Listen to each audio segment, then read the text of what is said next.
Welcome to Crime on Caffeine. I'm your host, Erica. And I'm your host, Allyson. Thank you so much for tuning into another week of Crime on Caffeine.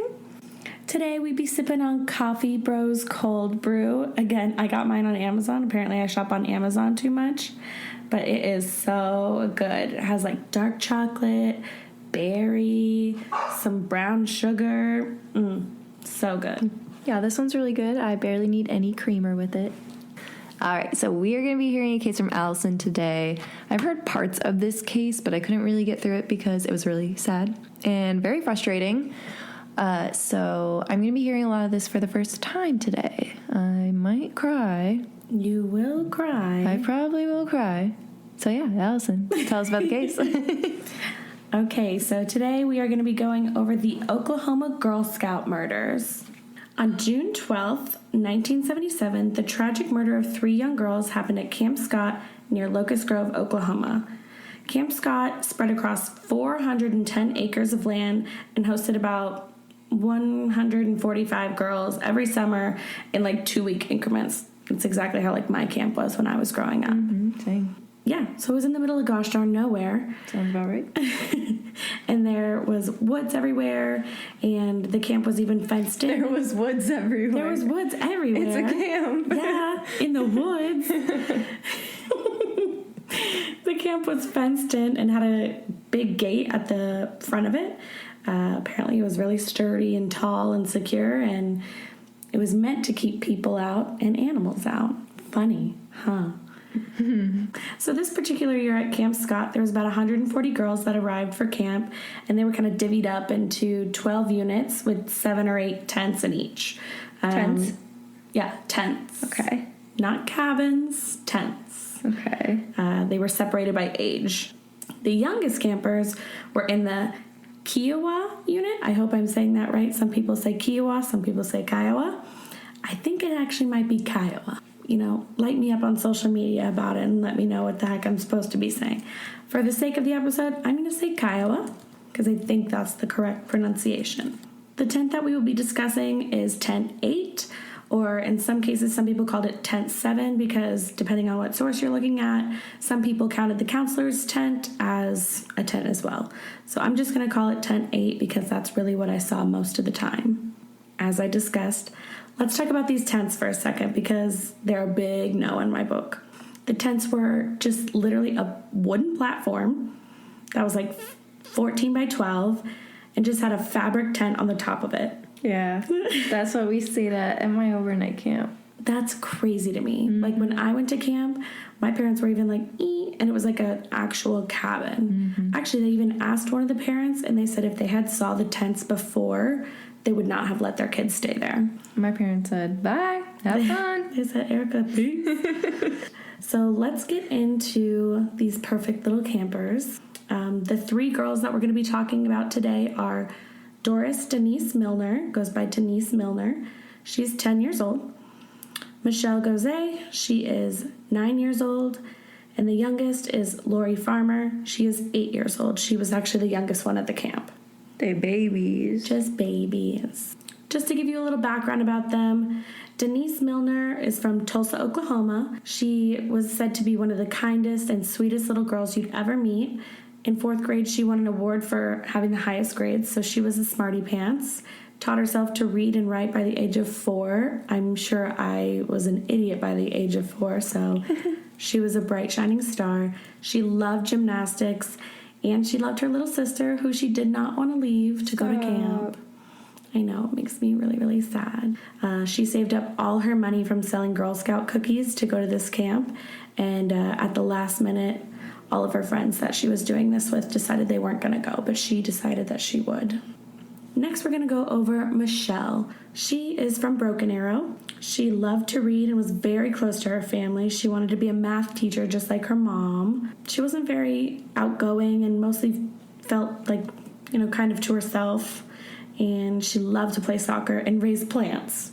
Oh my god. Yeah, she was a little gardener. A baby botanist. Yes, she was a little botanist. She loved her little African violets at home.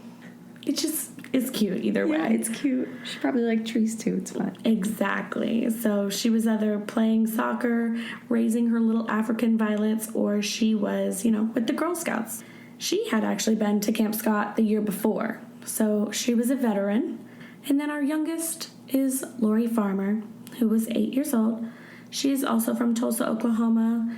And I mean, the amount of information you can find on the internet about this cute little girl, she was amazingly brilliant, like super duper smart. She skipped the 2nd grade and had a mental age of 10 with like a super high IQ.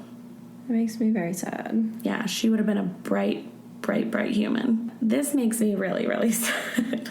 So her mom was really guilty about sending her to camp. Lori didn't really know which camp to go to that summer, and so her mom chose the camp for her, and her mom is like has to live with the fact that she sent her baby to that camp. That's really sad. That's so sad. She could have never known. I know. And they were actually planning on coming to surprise her for her birthday while she was there. So that too is like just freaking heartbreaking as it is. All right, so Denise's mom actually wanted her to try out the camp. Denise didn't want to go at all. And she was super upset and had a breakdown on the bus. Her mom came onto the bus and told the counselors, like, make sure if Denise wants to call me at any time that she can.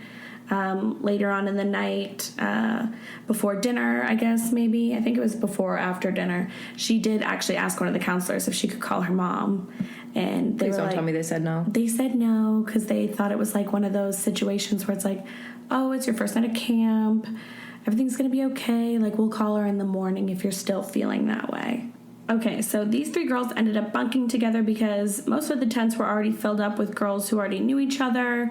And they were kind of the leftovers, which makes me kind of sad. Oh my God. I know.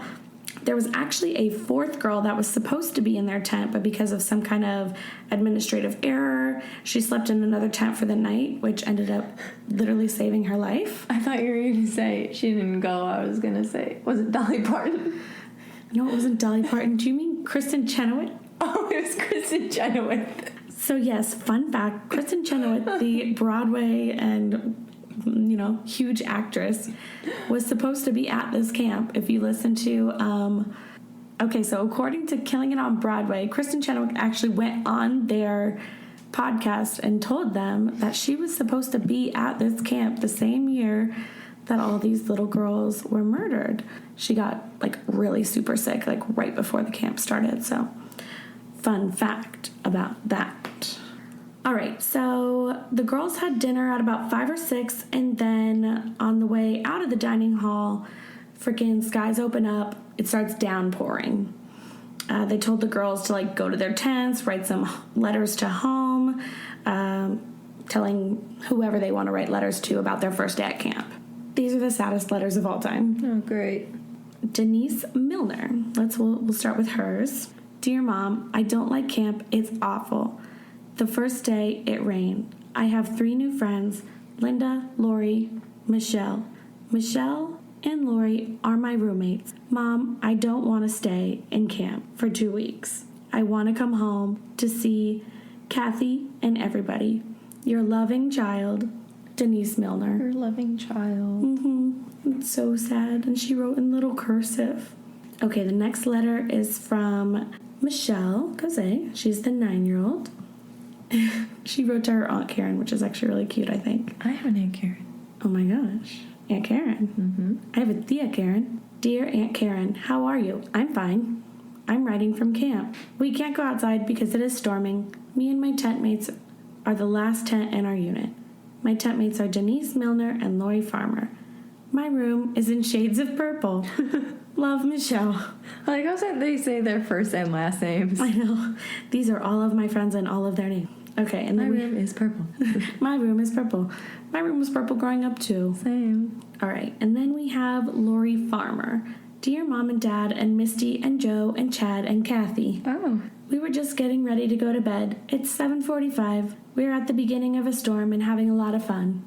I've met 2 new friends, Michelle Gose and Denise Milner. I'm sharing a tent with them. It's starting to rain on the way back to dinner. We're sleeping on cots. I couldn't wait to write. We're all writing letters now, because there's hardly anything else to do. With love, Lori. It kills me. She wrote writing letters like riding, like she was writing a letter, not writing it. Oh, no. It's so sad. It makes me want to cry. The rest of the letter was very well spoken. I know. So smart for these little girls. So, obviously, everybody wrote letters, and then, they were told to go to bed. Because, still storming. There's no reason. So, sorry, they didn't have counselors in the tents with them? No. So, the counselors had a tent of their own. Would it have been smart to put a counselor in each tent? Yes. But they were all in a camp tent, their own. What? Yeah. They were in a camp tent, their own. I'm sorry that this case makes my head go in a million different ways. I could barely even write about it. It's been a long day. Let alone talk about it. It's been a long day. Where's my coffee? Okay, so at 12:30, a counselor named Carla Willett heard some girls laughing from the bathroom. She went to go check on them and bring them back to tent 1. She said, guys, what the heck? Why are you in the bathroom? Let's go back to the tent. Just, young girl stuff. Just girls being girls. Girls being girls.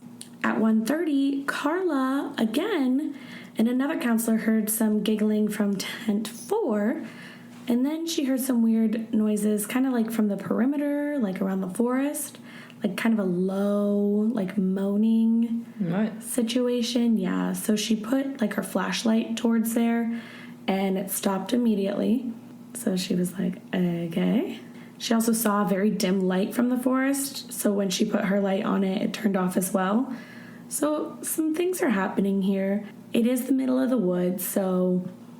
Animals are not in the woods holding dim lights. You're not wrong. That is where you go tell somebody. Okay, so when she, flashed her light at it and it turned off, she kind of freaked herself out a little bit. I would have been freaked out too. So she told the girls in tent 4 to be quiet and then, ran back to her tent, booked it. She said, not dealing with this. So during the time of sleep, there were some items stolen from the tents, they realized. Purses, eyeglasses. Hold on to that tidbit of information, eyeglasses. More people actually reported seeing a dim light near the Kiowa unit as well. Some campers even say that they heard screaming, but ignored it because they thought it was just girls being girls, like we were saying. But no one went to check on it, which I find, really hard to believe. Why would you not? You checked on girls giggling, but you heard screams and didn't check, so that rubbed me the wrong way. This, hold on to your sweatshirt, around 2 a.m., the unit next to Kiowa heard a girl scream, "Mama, Mama." So this is like a separate set of tents, like an older group? Okay. Yeah. And did anybody do anything about it? No, they sure didn't. And then in tent 6, a girl woke up to a man peering into their tent with a bright flashlight, stared at the girl, and then walked away. I'm sorry. Yeah, a man was staring at a girl in tent 6. She woke up to a man staring at her with a flashlight. Okay, she was probably terrified, so I don't blame her for anything, but holy... Yeah, so scary. Why did he... I have no idea. 6 a.m. the next morning, Carla wanted to get to the showers first. The showers were kind of in a blocked view, so if you were in the counselor's tent, you're looking directly at the showers, and then the tent we're talking about, the Kiowa unit, that's behind the showers. So if you're in the counselor's tent, you can't even see their tent. So not only is there no counselor with them, she can't even see them, see if they're there, see what they're doing. Sure can't. Who designed this? Who looked at this and said, yeah, that's a good idea. Let's just leave a bunch of 9-year-olds unsupervised, unprotected. I honestly have no clue. It's just baffling to me. So as she was walking, she noticed sleeping bags near the road, probably about 150 yards from the last tent, and past the counselor's tent. That, unfortunately, is when she sees the body of Denise Milner, nude from the waist down. Her hands were bound with tape and cord, strangled with cord, and Yeah, the other 2 sleeping bags were zipped up so they couldn't see what was inside of them. But Denise Milner's body was laid on top of the 2 sleeping bags, half naked. Okay, so she was strategically placed like that, just Denise. Yes. So she runs to tell the counselors to check the tents, and they see the girls in the last tent are missing. They immediately run to get the nurse and then run to get the camp directors, Barbara and Richard Day. Richard immediately took the 3rd sleeping bag and placed it over Denise's body so nobody would see her little naked body. So I thought that was really nice of him to do. They obviously called the police, and the police opened the sleeping bags to see the bodies of the other 2 girls. They died of blunt force trauma to the head. Both were killed inside the tent. There was massive amounts of blood and splatter all over the tent. Michelle was bound in like a hog tie. Oh. Yeah, and Lori was not bound at all, actually. Denise was said to be taken into the woods and murdered, so she was basically walked past the counselor's tent and killed. Denise and Michelle were both raped. Lori was inconclusive and did not have nearly as many injuries as Michelle and Denise. So all 3 were sexually assaulted, but only 2 of them were raped. Found near the tent were beer bottles and a crowbar. Okay. Yeah. Was the crowbar what caused blunt force trauma? It is not said yet. Sorry, I keep asking questions. Keep asking questions, keep being curious. So Michelle was killed by association. Association. It autocorrected. No. I mean, it made sense. No. Michelle was killed by asphyxiation. Autocorrected me dirty there. It made sense. It made sense. And a fabric handmade gag was stuck into her mouth. Oh, no. And in some reports, she was said that she was blindfolded. Denise had a body temperature of 70, but the other 2 were still showing signs of rigor mortis. The autopsy showed weapons were used with a left hand and a right hand, as well as different types of knots were tied. In my head, immediately, I went to, there's got to be more than one person. You don't just switch hands. Yeah, no. And you don't just switch knots. You're not like, oh yeah, maybe I should try this knot out. No. Obviously, immediately, they had to shut down the camp, but they didn't tell the campers what had happened. What they told the parents was that an accident happened. Wait, what parents? All the parents or the parents of the victims? At this point, they're telling all of the parents. Okay, like, there's been an accident. They didn't say which girls died. They just said girls died. So the parents are all freaking out. They're showing up to this camp to pick up their kids. They don't even know if they're picking up their kids or not. So Lori Farmer's parents actually couldn't be contacted because they were both at work. So the emergency contact of the family, who was like a family friend, was the one who had to tell them. oh my God. The Girl Scout executives actually called their insurance and their attorney before they called the girls' parents. Oh, to cover their own asses. Like, what the fuck? Are you kidding me? I mean, If I was the parents and I heard that, you'd be getting my boot right up your ass. it's all their fault, so I mean, honestly, it says, like, all of the parents basically saw it on the news that their children were actually murdered. Like, they had no idea. They thought it was an they accident. found out from the news. Yeah, that it was a murder, not an accident. Yeah, see, this is where I cry, because I can't even fathom. Imagine watching the news and seeing that your kid's dead. Yeah. Like, they knew that their kid was dead, but they were like, oh, like, it must have been an accident. Like, no one's telling you, but the media knows before you do. How does that freaking happen? It just makes me crazy. They handled that so wrong. So bad. Literally so bad. So on June 14th, they actually took the wooden platform of the tent and airlifted it to the crime lab since the floor was kind of like covered in blood, Lori and Michelle's blood. There was evidence that the killer tried to wipe it up with like a towel in the mattress. I don't know if maybe like for a second they realized like, oh my God, I just murdered 3 kids. Like maybe I should wipe this up. It just doesn't make sense I to me. made a mess. Let me clean it up. Yeah, so they actually found 2 different bloody shoe prints inside and outside of the tent. In addition to the shoe print evidence, there was said to be a flashlight, duct tape, cord. They gathered all of those items. So we have 2 different hands, 2 different, or multiple knots, and 2 different shoes. Mm-hmm. We sure did. Again, near the bodies, they found a big red 6-volt flashlight, and it had like a weird cover on it. It had like a lens and a pinhole so that it would cast a dim light, similar to the one that the camp counselor had said she had seen.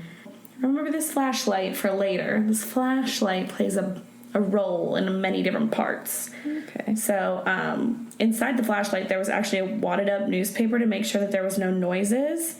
And there was also black electrical tape found. Although there was a lot of contamination. Okay, there was said to be a lot of contamination in the crime scene from the federal agencies and the police. People were just walking all over the place, not realizing what the heck they were doing. What? I swear to goodness. The more I research about crimes, the more I realize, where are the procedures at, y'all? It's always the super messed up cases, too, where... Yeah, there's always some kind of shit going on. The police fucked up the investigation. Didn't follow directions, didn't take a sample or something. It just drives me nuts. Okay, so the ranch of Jack Shroff was located just west of Camp Scott and was one of the first places that police decided to look into since, he said that some of the items were stolen from his cabin and they were linked to the murders. A little sketchy, Jack, but maybe they really were stolen. He later passed a lie detector test on June 17th, so they ruled him out. Because of the way the article was printed in the Tulsa Tribune, readers assumed Jack was a suspect, so they were sending him death threats and harassment, and he was actually hospitalized for Lord knows what people did to him. Kind of crazy. But he was ruled out, so no Jack, but those items were stolen from his cabin. 10 days after the bodies were discovered, these items were actually found in a cave approximately 3 miles from Camp Scott. What was in this said cave? Well, a lot, including items that were stolen from Jack's ranch and some writing on the wall. You want to know what that writing said? The real killer was here. Bye-bye, fools. What? Mm-hmm. Somebody wrote that on the wall of a cave. Getting some BTK vibes right now. Yeah, some things are going on. Okay, June 16th, we're going to cue the Wonder Dogs. You heard me right. We brought in some dogs from Pennsylvania that led them to the path of the killer or killers. Are they German Shepherds? I think they were German Shepherds, actually. I did read that. There were 3 of these dogs, and they did the damn thing, but I can't really talk about them too much because 2 out of the 3 dogs ended up passing away in freak accidents after a Cherokee medicine man actually put a curse on them. What? Why? What did they do? Basically, you'll realize that the Cherokee portion of this Cherokee medicine man's title and the number 1 suspect that came about was Cherokee. It was kind of sad, though, because the dogs kept taking them on these paths, these killers' paths, and then they would just, lose the path. It was weird. In addition to the biological evidence recovered from the crime scene, authorities found semen on pillowcases near the victims' bodies. The FBI tested the sample in 1989, and they were not able to rule out their main suspect as the person who left the bodily fluids at the scene. So the tests were inconclusive. In 2008, the authorities decided to test the semen again in hopes that they could get more conclusive results. Unfortunately, after several decades, the DNA samples were just too degraded for technicians to create a profile from. There were actually 3 sets of fingerprints as well, and only one of them could be recovered. The other 2 were smudged. Okay, so June 18th, Sheriff Pete Weaver, who was the first person on the scene, he announced that the murder weapon had been identified, but the district attorney told the media outlets that they had no idea what he was talking about. What was he talking about? The UPI reported later the murder weapon, in fact, was the crowbar that we talked about earlier. Hey, that was found. I was right. Basically, Sheriff Weaver and the Oklahoma State Bureau of Investigation were on completely different pages because even after differing opinions and statements about the murder weapon, Sheriff Weaver came out and said there was only one suspect, and the OSBI said that there were 3. So nobody knows what the heck is going on because the sheriff's saying one thing and the OSBI is saying another thing. I'm personally going with the OSBI on this one. That's just me. On June 20th, the district attorney, Sid Wise, tells the media there are several suspects and further proof that Sheriff Weaver is being kind of whacked, but technically since there's only one of the 3 fingerprints that were usable, I guess it was a picture perfect. Speaking of picture perfect, they found photos in the cave that had been developed by Jean Leroy Hart, and that's kind of when all hell broke loose. Frank Justice, who just happened to be an alcoholic criminal and friends with Hart, bragged about seeing the writing on the wall of the cave before the police discovered it. Where was he bragging? He was just bragging to everybody.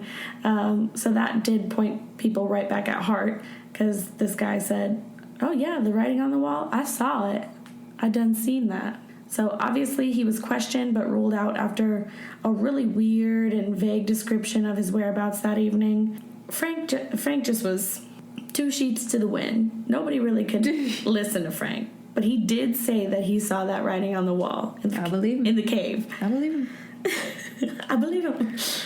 So then a 600-person manhunt proceeded to play out in hopes of finding Jean Leroy Hart. So what put a wrench in that was not only were many of the searchers drunk and carrying firearms. Why? Which apparently you were not supposed to be doing. The members of the American Indian movement showed up to monitor the situation because Jean Leroy Hart was of Cherokee descent, as I mentioned. Things just were awry for the search. Mm-hmm. So you can imagine not much came of this search. Nothing ever does come from a drunken search. With firearms. With firearms. So let's talk about Jean Leroy Hart for a hot second. Oh boy. Jean Leroy Hart was on the loose in Mays County, Oklahoma. He escaped jail 4 years ago. 4 years prior, not ago. He was on the run for 4 years. Yeah, straight up on the run for 4 years. He had been convicted of, wait for it, kidnapping 2 pregnant women, raping one of them, and then people still adored him. Wait, what? Yes, I swear to goodness. People adored Jean Leroy Hart since he was a former high school football star and he was Cherokee. Okay, but he kidnapped and raped some pregnant peoples. Mm-hmm. Sure enough. So after 2 days, they used heat-seeking instruments. Nothing was successful.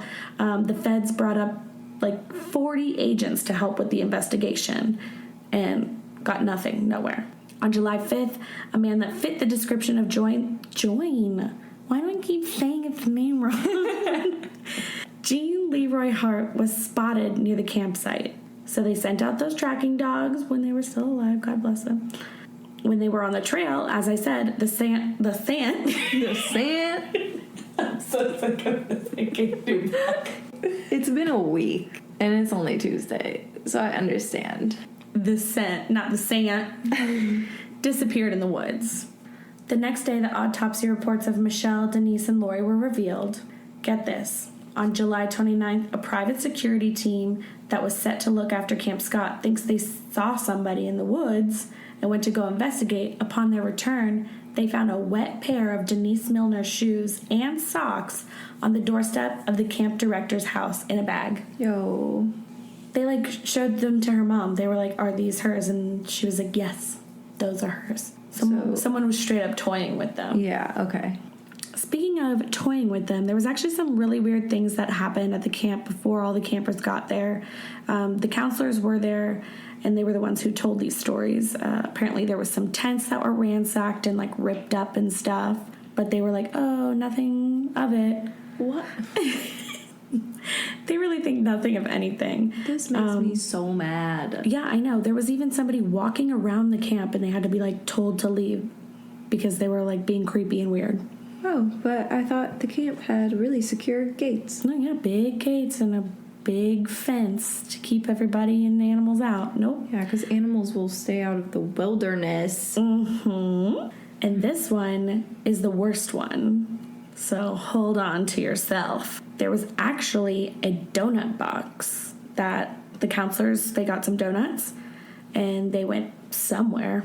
The donut box had been emptied, and then they put the donut box on the doorstep, and when you opened it, it literally had the message, "We're going to kill 3 girls in tent 1.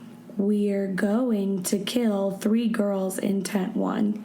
And nobody did anything about it? Nope, opened the camp right up for regular summer. I just want to point out, too, that it says "we're." I just want to point out that there's 4 girls in a tent, too. So it's weird that he said 3 because then it ended up being 3. There were only 3 girls. Oh, I did not just think about that. I was stuck on the "we're" because they are always saying that it was just one person.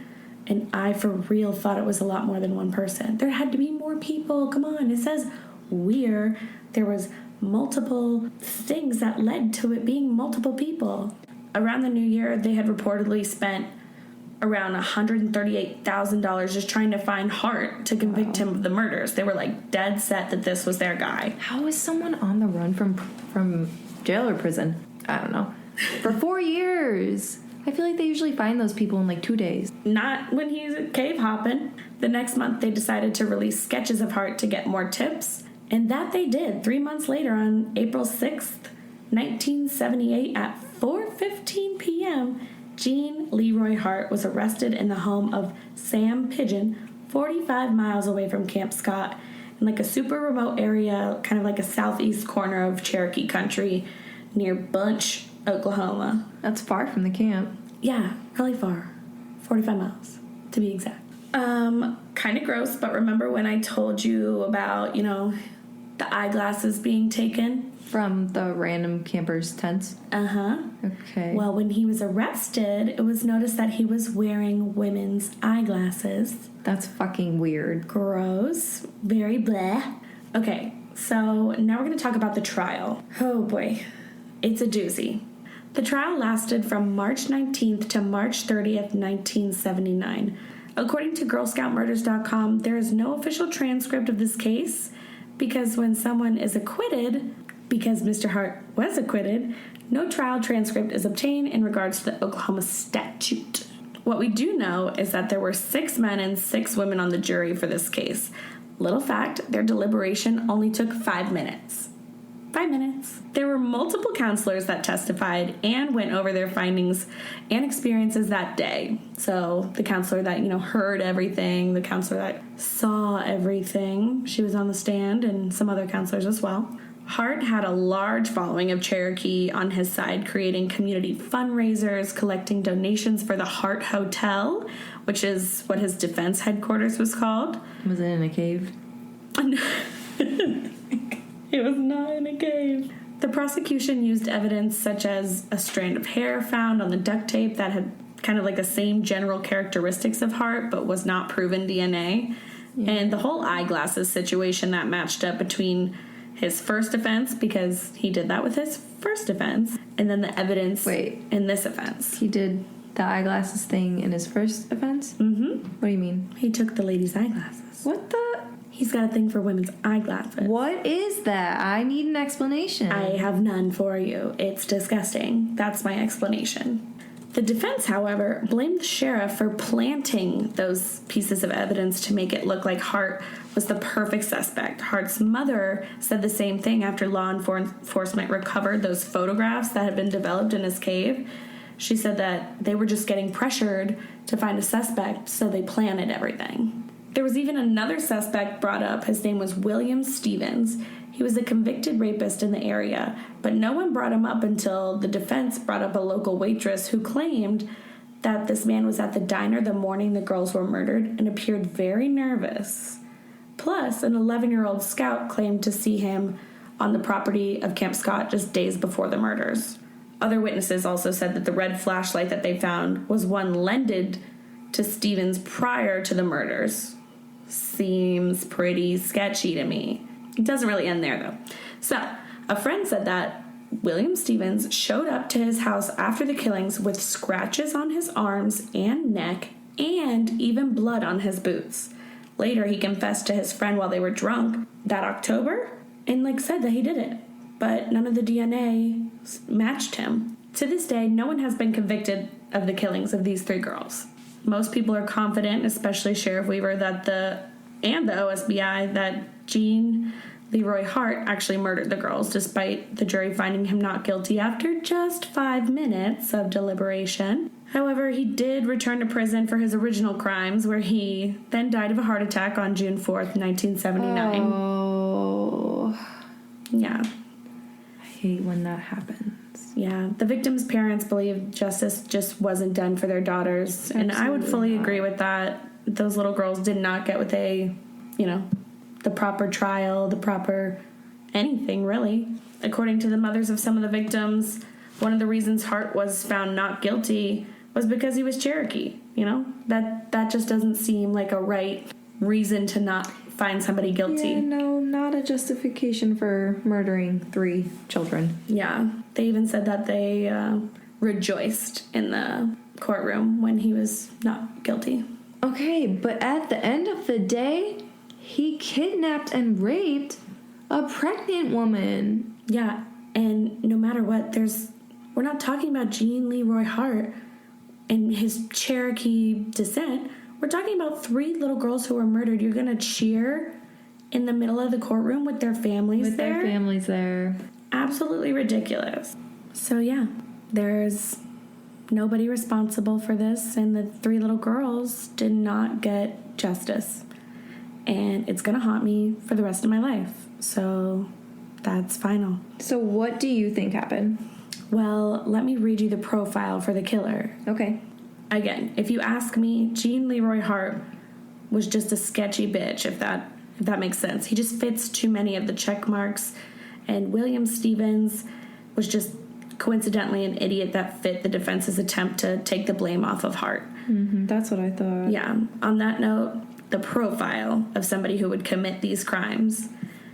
Many people have come up with their own theories, including Oklahoma criminal psychologist Robert Phillips, Dr. Robert Phillips, my apologies, and the Signature Profiling Associates as well. They helped with cases like the West Memphis 3, which we are very familiar with. And so we are working with someone or someones who have an inferiority complex. They fear rejection. They have a lot of depression and anger. They are sexual sadists with a mental illness that cannot be cured by modern medicine. They survive on savage and animal levels, like aka the woods or caves. According to Dr. Phillips, they only intended on killing 1 girl, which we did speak about how they kind of just murdered the other 2 girls to get to Denise, is how it seemed. But then I'm also thinking in my head, like, that note clearly said they're gonna kill 3 girls. So I don't know what to believe on that part. Anyway, don't get lost in that. Speaking of getting lost, in the profile they mention that this kind of person would get lost in the crime and become a savage animal, but kind of snap back into it, realizing they might need to cover their tracks, and that's why they tried to clean up the crime scene. This person is clearly a narcissist. They're just taunting the camp before it even happens, writing on the cave, writing on the donut box. I think they tried to pin this on Jean Leroy Hart, not only because he was an escaped criminal, but because he was familiar with the area and lived in the woods. I don't necessarily think he did it. But this is the profile of somebody who would commit those crimes. See, it's the eyeglasses for me. It's the eyeglasses for me. I feel like he probably did it, but I think he had help. And I just want to know if this person was even under law enforcement's radar, or if it's just like we literally have no idea who it is. The thing with me is, like, they had evidence, but nothing came of it. Well, they also fucked up the crime scene. They so sure did. If they had a proper investigation, things might have gone differently. Yeah. I mean, the fact that they even tried to retest it in 2008 and it just, like, didn't do anything. Like, what were they thinking? So that's the Oklahoma Girl Scout murders. Thank you for listening to my very depressing episode. Yeah, see, it's cases like this where there's a real possibility they will never be solved that just, it does not sit right with me. And there's so many things that happened that could have been done for all this to be avoided. Agreed. Like the amount of times that instances should have been reported to higher ups, that's just ridiculous. And then obviously law enforcement just being stupid. Yeah. Next week, we're going to have Erica back on the mic with a new episode. She's going to go over a missing persons case that's unsolved. This one is just bonkers, man. And I just don't understand it. So I can't wait to hear what Erica has to say next week. Mm-hmm. So if you guys have any cases that you want us to cover, anything local or something that you're just obsessed with or something that's really crazy, you know I love the missing persons, go ahead and go on our website, crimeoncaffeine.com. You can go submit a case at the bottom. Just tell us a little bit about the case, maybe attach an article so we can read about it. You can also just DM us on Instagram, Twitter, tweet us, whatever. We'll answer you. All of our usernames are Crime on Caffeine. All right. Thank you for listening, and we can't wait to see you next week. I'm gonna lose my fucking mind. Hopefully next week we'll have more sleep. Make sure you subscribe. Maybe leave us a review if you're feeling super friendly. And yeah, thanks for listening. We'll be back next week.